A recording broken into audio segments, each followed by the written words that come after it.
Okay. Well, shall I make a start, Angela? Yeah, definitely. And if I'll watch out if anybody else is coming along. Yeah, that jumps in. Obviously, the recording's going to go out.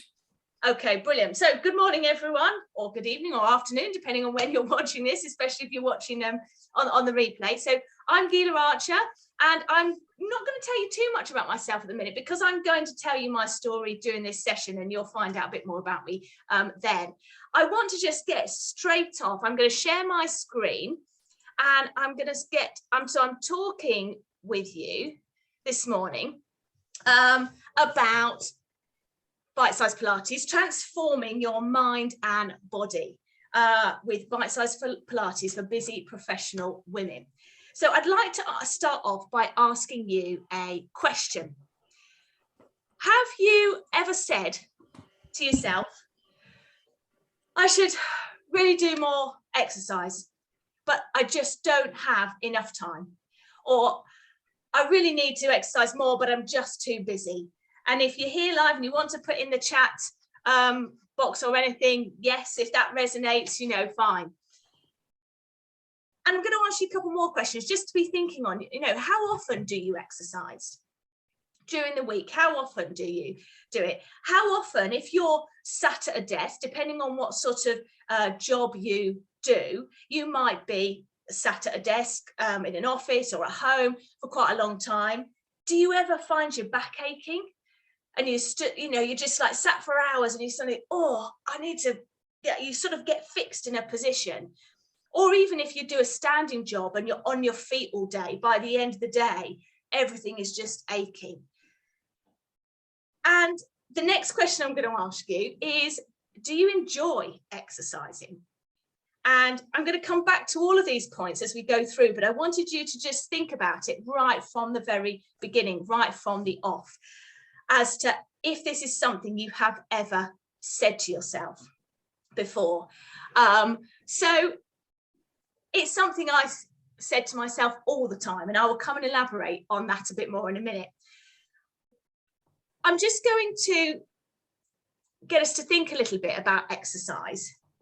And I wonder if you've heard of the sitting disease, or if you think you might suffer from the sitting disease. If you're someone whose work is very much, where you're sat at a desk all the time, you might think, yeah, maybe I do. Now, this is not something I've made up. This is a recognized condition. It refers to the harm caused by spending a longer time than recommended sitting down, and of course increased levels of inactivity. We live in an increasingly sedentary society. So much of what we do involves sitting down, and sitting down includes sitting in front of the telly, sitting down to eat dinner, sitting in a car, sitting at your desk, wherever it is. All of that adds up. And sitting down for longer periods of time than is recommended, it slows your metabolism. It can lead to increased weight gain, increased blood pressure. It can, and these things pulled together can end up leading to more serious conditions, heart disease, type 2 diabetes, things like that. But it can also, there are other signs of sitting down too much or being inactive, and that is signs of just lacking energy, feeling lethargic, poor sleep, poor concentration, perhaps poor memory, forgetting things, not really being very productive in what you're doing, lower mood, feeling a bit down all the time and a bit fed up, poor posture, and musculoskeletal problems, like I've already mentioned, like backache and neck ache and so on. And so this sitting down and this increased sedentary society is actually causing us as a human race, lots of additional problems, some of them medical, some very serious. Now, it's actually estimated that sitting for more than 6 hours a day has a significant negative impact on our health. So when I sort of asked you how much exercise do you do and how long do you spend sitting and do you get up with your back aching and so on, think about how many hours you spend sitting a day. We want to aim for less than 6. Pre-pandemic, on average, British people were sitting for 8.9 hours a day. And that was pre-pandemic. And I can only think that during lockdown and working from home and everything, that has actually probably increased. So I don't know if you sit down to work at a desk, but we all sit down at some point. And you can see the other picture in that corner of the lady, and you may have come across this before. There's 2019, I think. This was a workplace health report done. And this lady on the left, shaking hands with a gentleman, she's a model. Her name's Emma. And this is what they predict that we as office-bound workers or as desk-bound workers or sitting down all the time are going to look like in just 20 years' time. She's got, as you can see, a very hunched back. She's got this sort of protruding neck posture, which sometimes you might have heard of called text neck, because we're always, looking at our phone and texting. So this forward head posture. She's got very red eyes from staring at a screen all the time. You can't see in this picture, but very thick varicose veins, thick ankles, poor circulation, from not moving around, protruding tummy where just no core strength. Obviously that could lead to all sorts of other problems. And as it says there, according to the report, more than 90% of office workers in the UK suffer from health issues because of their jobs, and therefore are performing poorly at work. We're being less productive, not concentrating, not remembering things, not having the energy, the focus, and so on. So there's that ripple effect. And I think when you look at that picture, I think that's quite scary. I don't know what you think, but to think that that's what we could end up looking like, and next generation and so on. So why do we need to exercise? Well, I've already alluded to some of the facts and in talking about that. So, and I know I'm not going to go through all of this because we already know this, and I know that you already know it. So I'd like you to put in the chat for me any things that come to mind straight off as to why you need to exercise. Why do you think you need to exercise? And there's loads and loads of reasons. And I'll start chatting as you're putting it. Yeah, Louise, get blood pumping. So circulation, endorphins. Yes, Rebecca. So your endorphins are those feel-good chemicals that make you feel better after you've done it. So it lifts your mood. Yeah, it helps aid weight loss. It protects from cardiovascular disease. Yeah, expand your lungs, get you breathing better. It strengthens your muscles and bones. It reduces stress. It's an effective treatment because it lifts your mood for depression and anxiety. Yes, Angela, prevents injuries as well, absolutely. It lowers high blood pressure, improves, I was mentioning improves circulation. So there's loads and loads. So we know why we need to exercise. And with Pilates in specifically, because that's what I'm here to talk to you about, yeah, it makes you feel great, it does. You probably have heard Pilates, the main thing that you probably hear about is core strength. It's about improving your core strength, and absolutely it does that. And it strengthens and lengthens muscles. It rebalances your posture. So we can go from this forward neck posture, we can rebalance that posture. It improves your mobility, your flexibility, your circulation, your spinal health. And it helps to relieve the backache and the neck ache and whatever, because you get up and move.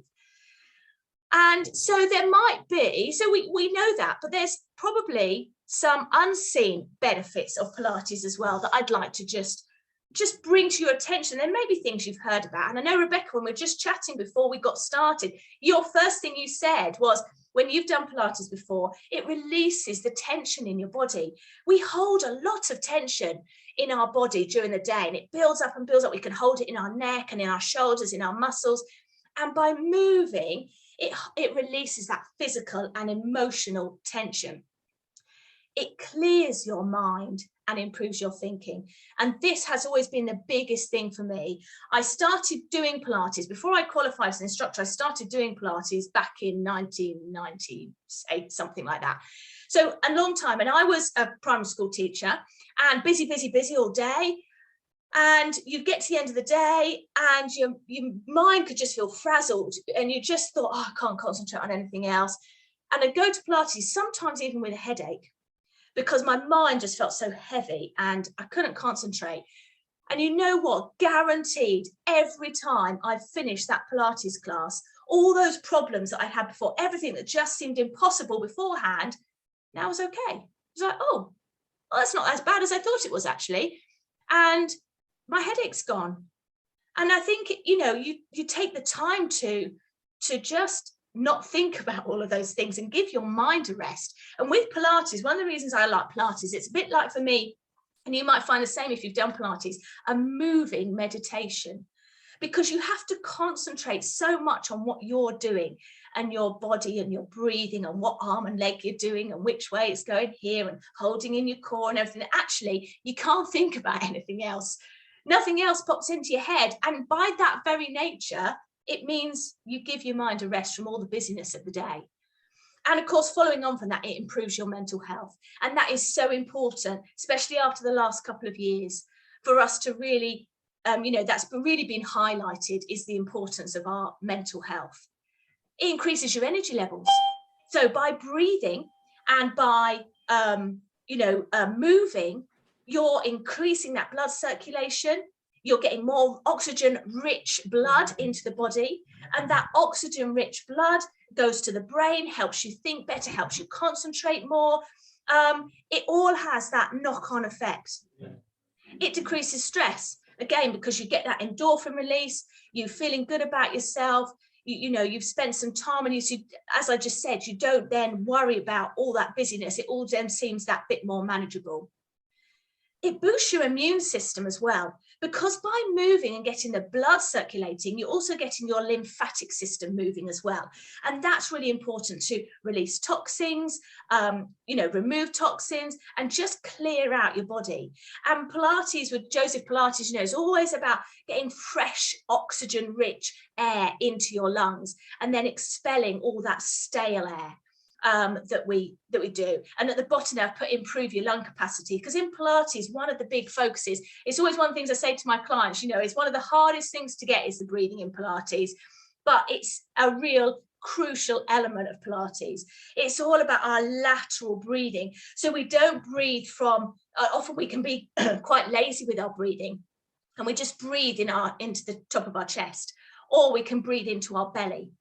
But with Pilates, we use our lungs. That's what they're made for. We use our lungs. They fill out to the side. They breathe back in. You actually are working the muscles at the rib cage or the intercostal muscles, and you're just getting rid of all that stale air and getting that fresh, oxygen-rich air in, which helps your brain think, helps you concentrate, helps you focus, helps reduce stress, and improves your immune system.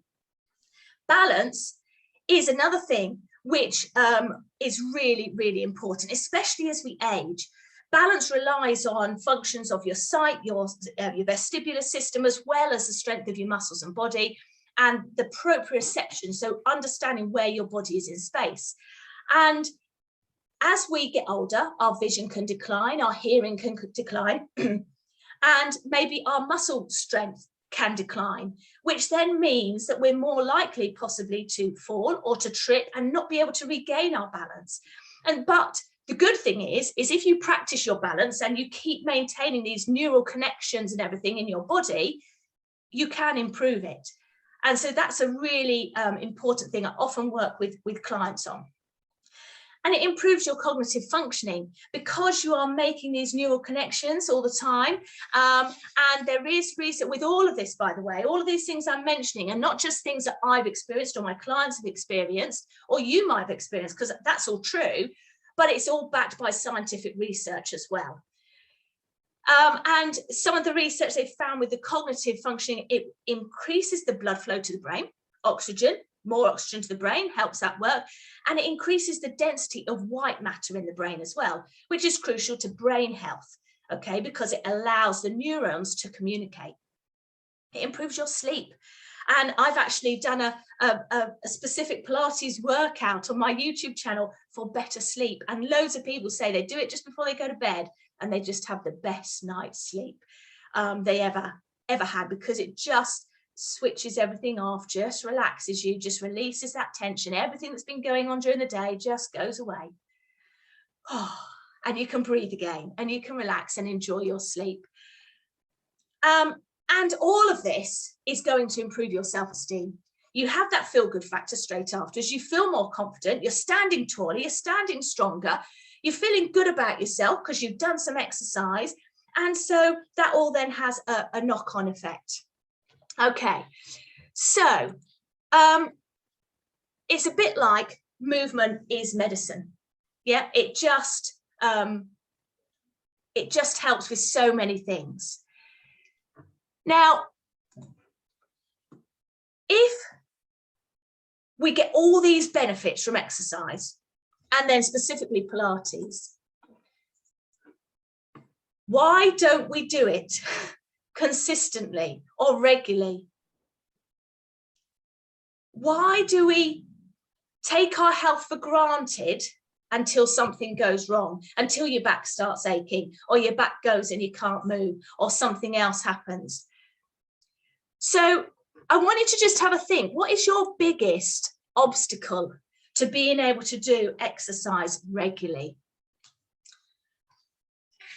Louise has put time.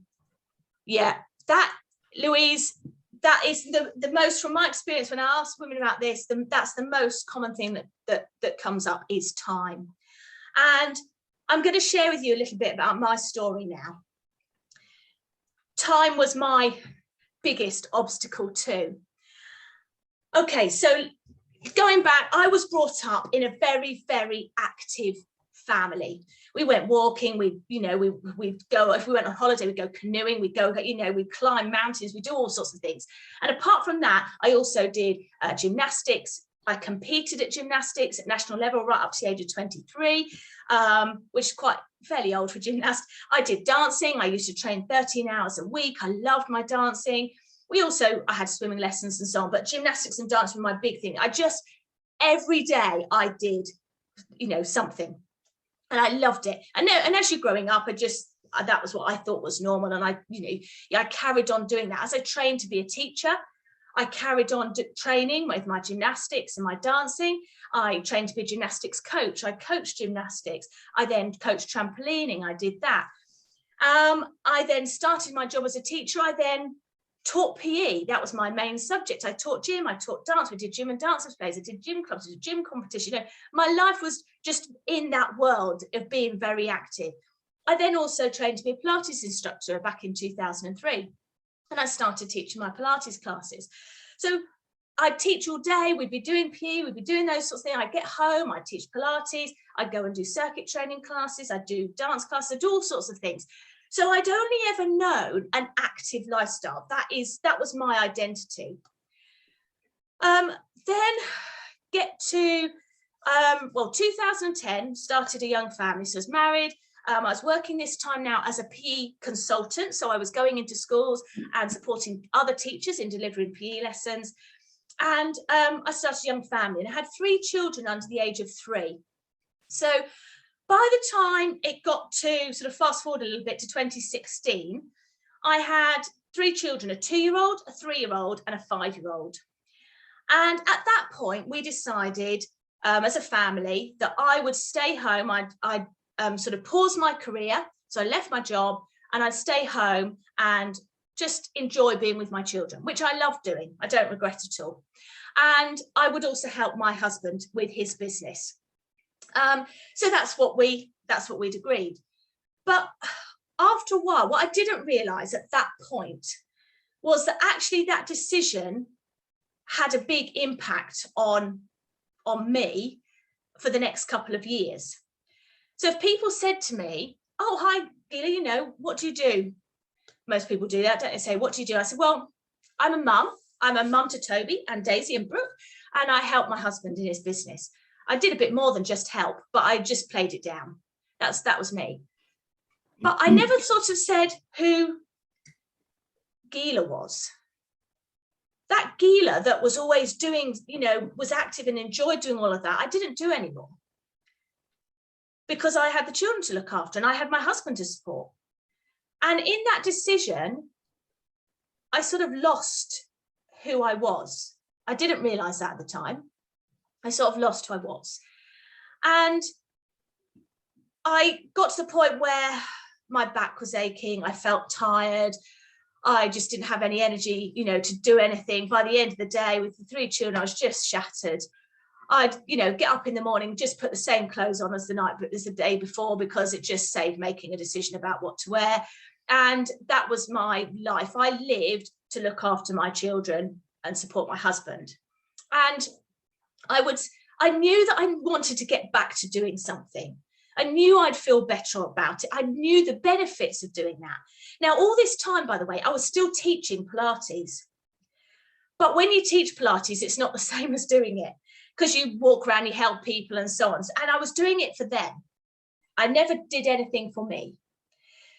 So I thought, right, I found a ballet class. I'm going to get back to ballet. Booked on it. It was half an hour away.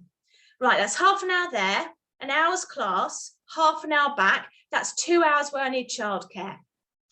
Right, that's a bit selfish, isn't it? That's 2 hours out in a week for me, when I need to get my husband to look after the children. And that means he can't do his training. And then I've still got all the washing to do. And I need to sort of pack lunches and school uniform. And I need to do the admin and finance for my husband's bin. So I can't really afford that. I can't really do that.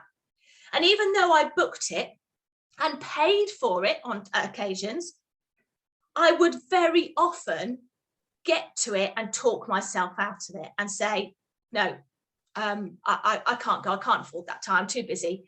I haven't got enough time to do that. And if I did go, I'd race there. Come on, do the class. I need to get back because my husband was waiting. And by the way, my husband never ever said I couldn't go. I didn't do anything. He was more than happy for me to go and very supportive. But the only person stopping me was me in this conversation I was having in my head. And so I said, so I'd feel guilty about going. And then I'd beat myself up if I didn't go. So whichever way, I didn't enjoy it anymore. And I wasn't ever really in the class. I was just half there, half looking at the clock, half thinking, I wonder if they're in bed, or I wonder, because in my head, no one could put the children to bed how I did it and everything. I had a bit of a control. I wanted to do it all. And then I sort of thought, this isn't working. And because I taught Pilates, I sort of knew what to do and how to move. And I started playing with the children on the floor and just stretching and just moving and doing some things, and they'd clamber over me and whatever, when they were little. And I'd just start doing a bit of stretching and everything. And that's where the bite-sized Pilates evolved. That's where it grew from, because I just started doing little bits during the day when it fitted in. So I thought, brilliant, I've got a different approach here. I don't need to go and do an hour's class.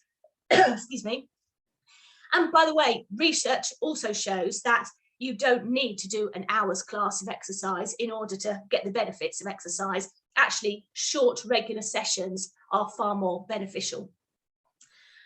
So I started doing little bits here and there. This bite-sized Pilates, brilliant, great. This is working, this is good. So that's how it evolved. However, that wasn't the whole piece of the jigsaw. That wasn't the whole answer, because I could still talk myself out of doing it. Because I go, I'll do my bite-sized Pilates at the end of the day. I'll do my Pilates at the end of the day. Get to the end of the day, there's still other things to do, shopping, washing, household things, take the dog for a walk, whatever it is. And and by the end of the day, too tired, and I just put it off. I've got to do everything for everyone else first. Once I've got everyone else sorted, then I'll do my Pilates. But the flaw with that thinking is that you never get everything done. There's always something else to do. So I was always doing something else, and I never got to do my Pilates. So I thought, hold on, this isn't the whole thing. This isn't the answer. Just doing short sessions, that's not helping me, because I'm still putting it off and I'm still not finding the time to do it. I was saying, I'm too busy. And so this is how I work with my clients. And there are 3 crucial pieces here that we need as busy professional women to help us look after our physical and mental health. It's about our mindset, so how we think, our habits, how we behave, and the Bitesize Pilates, how we move. So the Bitesize Pilates works, it's short sections, you can do it, you know, it can be flexible, works within your schedule, which means that you can then be more consistent with it. It's not just once in a blue moon that you do it.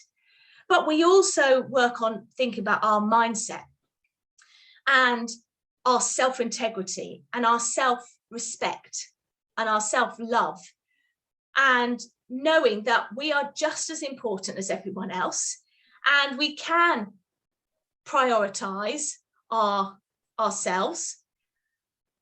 And it's knowing that, and that with the time thing of me always saying I never had enough time, I was always busy. Well, you're always going to be busy until you commit to not being busy. And someone said to me, when you say you haven't got enough time, what are you letting yourself off the hook for? I was like, nothing. At that point, I was like, nothing. I'm not letting myself off the hook for anything. I'm looking after 3 children, and I'm supporting my husband, and I'm doing this, I'm doing everything. I'm not letting myself off it. Actually, it took me a while to realize it. But I was letting myself off any responsibility for myself, for my health and fitness. By saying I was too busy meant I wasn't being responsible for myself. And no one else is going to be. No one else is going to do your exercise for you. And it's one of those things you can't delegate. You can delegate your social media, you can delegate some emails, you can delegate children, sometimes put the children to bed or whatever, but you can't delegate your exercise. No one else can do it for you. And so then we also talk about the habits, how you behave as well. And, you're talking about practical strategies and tools, how we can, plan things, how we can prioritize, how we can commit, stay motivated and disciplined and so on. And those all 3 things comes together. And that's the approach we work on in Core, which is my online Pilates membership, where we work on all of those things. Because if you just had an online library of workouts, however brilliant they are, if you haven't got that right, the positive mindset and the powerful habits, likely are you might be, if you were like me, talk yourself out of doing it, go, well, I haven't got the time to do it. So that's why I support my clients with this, so that they can have the time and they recognize that they are just as important and they can feel good about themselves and they become their best self. So what we're going to do, we've got a few minutes left, and I'd like to just, if you could see me on this other screen, where, let me stop sharing. If you can see me on this other screen, I wanted to just, the last couple of minutes, just practice what we preach. So just get ourselves moving so we're not sat down all the day. So do people want to join me? You can just stand up. You don't need lots of space. I purposely planned it so you don't need lots and lots of space. You can just stand up where you are. And we're just going to move a little bit so we don't get fixed. So just standing up really tall, grow through the crown of your head, bring the shoulders down away from the ears, draw the chin into the chest slightly. So you've got that nice alignment posture through the body. And you're just going to take your arms in front of you, round the back and open. And bring it in front and open. And that feels better already, just getting the back moving a little bit. Then take the arms over to the side and to the other side. And over. And over. Then let's take it into a little spine twist. So just take some rotation through the back. Our spine can get really compressed when we're sat still and really stiff and sticky. And then let's round the back again. And open. And round. And open. Over to the side. And side. And side. Into little spine twist. Twisting. each side. Okay, let's get the circulation through the feet. So you want to rise up onto the toes so you can find your balance and lower your heels and rising up and lower. Take a little knee bend and stretch and rise and lower and bend and stretch. Rise, lower and bend. One more. We'll do rise and lower and bend. And then we're going to stand on one leg. You're going to take the other leg out to the side, squeeze it in for 1, 2, 3, and then squeeze it behind you, squeeze your glutes. Take a little squat. Other side. So we're going to squeeze the leg in. 1, 2, 3. Squeeze it behind you, working on your balance here as well. And squat. Good job. And again. So squeeze it in. 2, 3. Take it behind you and squat. And squeeze. 2, 3. Take it behind you and squat. Let's take one leg. See if you can balance on one leg. Hold on to something if you need to. You can have your foot low, that's fine, or you can have it lifted up high. And see if you can twist towards that knee. Come back to center. Good job, okay, change legs. So balance, think about engaging through the center, lifting up through the spine. Give your spine space. See if you can twist towards your bent knee. And back. Well done. Bring the arms up, elbows glued to the side, and just open. Like little shoulder squeezes, just to work the upper back, which rebalances all the forward bending over a desk or when we're sitting. Palms facing up to the ceiling. Do one more. Bring the arms down, circle the shoulders. And then let the shoulders settle down and away from the ears. Just take the ear to one shoulder. Do a little head roll. Forwards, round and back up to the other side. So ear to shoulder, circle round. Oh, that feels good. And up. And round. Just be aware of one side might feel a bit tighter than the other. Back again. Let that head be heavy. And coming back up. And then just take a deep breath in. And out. Breathe in. Really reach up to the ceiling and breathe out. Breathe in. Bring the hands down through center as you breathe out. Take a moment, just close your eyes. Just feel standing tall. You're just concentrating on your breathing. Release the arms, open the eyes. Well done. See, even in a couple of minutes, you can, people feel better for that, feel looser. Just in a couple of minutes, it makes all that difference, just getting up and doing that last, just a little bit of movement. So last thing I want to share with you is just a little bit more about Core. So Core, as I said to you, is my online Pilates membership. We follow that triangle, and that's why it works.